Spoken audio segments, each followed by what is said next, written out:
I'm not much for breaking rules, but I am all about trying to find ways to um, avoid them, work around them, or push the boundaries, I guess you could say. So I've come up with a solution, or I think it's a solution, to how to do this privacy screen without necessarily making it like a true fence, without digging any holes. I don't want to have to deal with any permitting or anything like that. So my solution is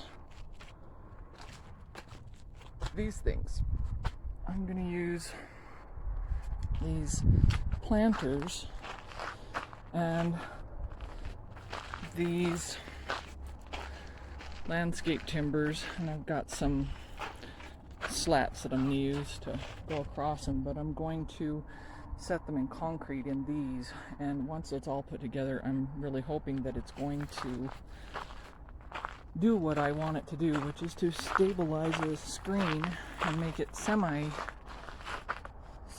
solid, permanent, whatever, but not permanent, and it can always be moved easily or whatever because it'll be mobile. I'm hoping that because I'm going to be doing it in kind of a U shape, or like a square U shape, that it's going to support it, because it's going to have, a couple of different angles and corners that are going to give it extra stability.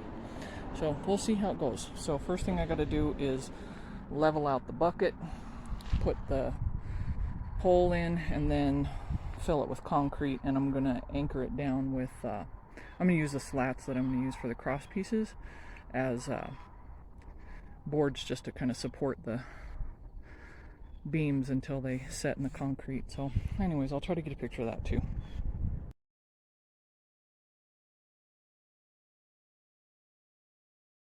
Okay, it's kind of hard to show and tell at the same time, so what I did is I leveled my bucket, used this here, and made sure that the bucket itself was sitting level, and then I stood this pole here up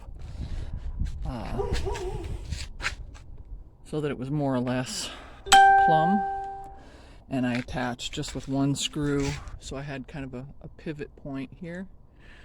Did the same thing going at a 90-degree angle to that one, and again just one screw, and then they're not anchored into the ground down there anywhere, so I was able, sorry, trying to do this with holding the phone is hard. Then I just made sure that I was level going this way,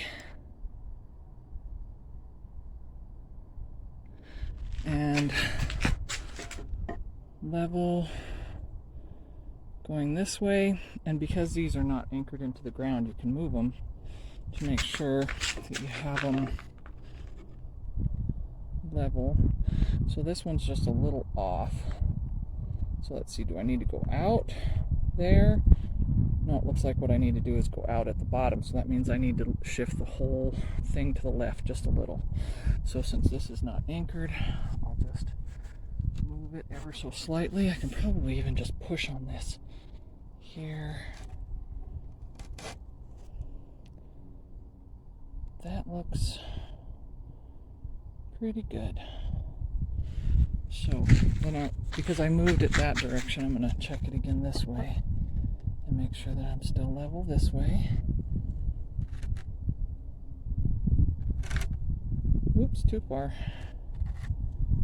Come back this way just a little bit, and there it is. And one more check going the other way to make sure I didn't mess that up, and we're good.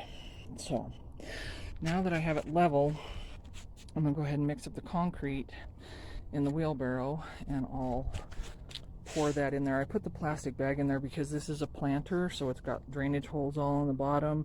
Plus, I don't want the concrete to eat through the finish on these planters because they're kind of cute, and so I want to keep that integrity of the pot itself. So, and then I'll just trim the plastic once I get all done with it. But once I start pouring the concrete in, this may shift, so I'll have to check for plumb again. And the other thing that I did is I kind of measured from all the sides and made sure that it was about the same distance, so I knew that it was all the way around the same distance, so it would be kind of more or less centered. So now it's time for the concrete, and I'm going to have to holler for help for that because I cannot lift the concrete bags.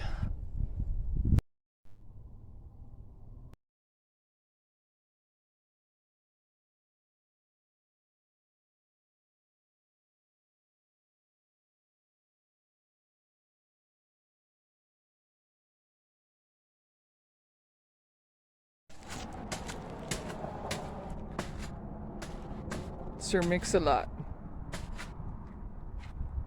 Say hi, Sir Mix-a-Lot.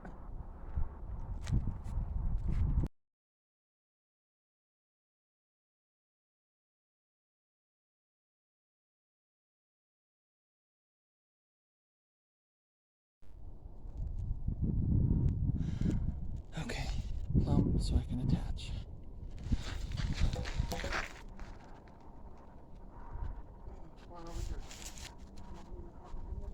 Oh, needs to come more.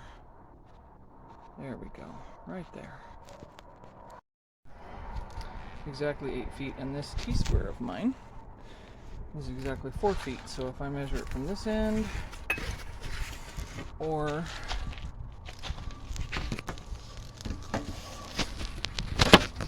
this end, I come up exactly the same. So I'm just marking it with the T-square, and then I'm going in with my framing square and lining it up so that I can make the line all the way across. So that way I have a nice line to cut. So, and then I'm just using my skill saw to cut these in half. And the reason I'm cutting them in half is because I'm alternating between the 4-foot lengths and the 8-foot lengths, just to give it some extra strength, because the walls are not exactly 8 feet. So it's just a way to not have a weak spot, because if all of the boards were at 4 feet and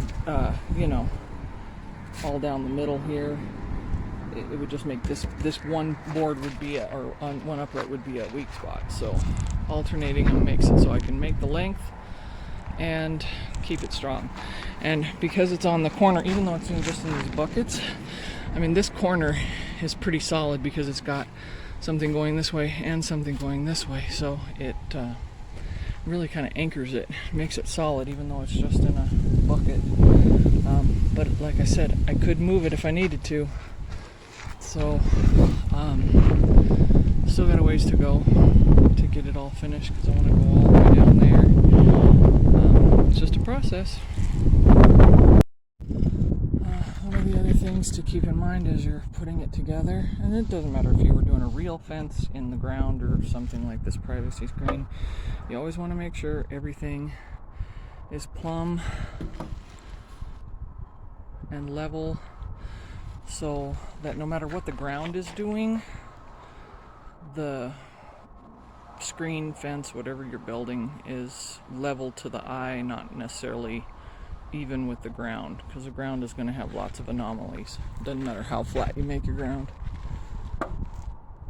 And one of the other things right now, while I'm just getting everything set up so I kind of have everything lined up right, I'm just tacking in 1 screw per board per end, just to make sure that it's up and in place, so that if anything goes wonky, I can always undo it pretty easily. And then after everything's done, I'll go through and I'll put in the extra screws all the way around.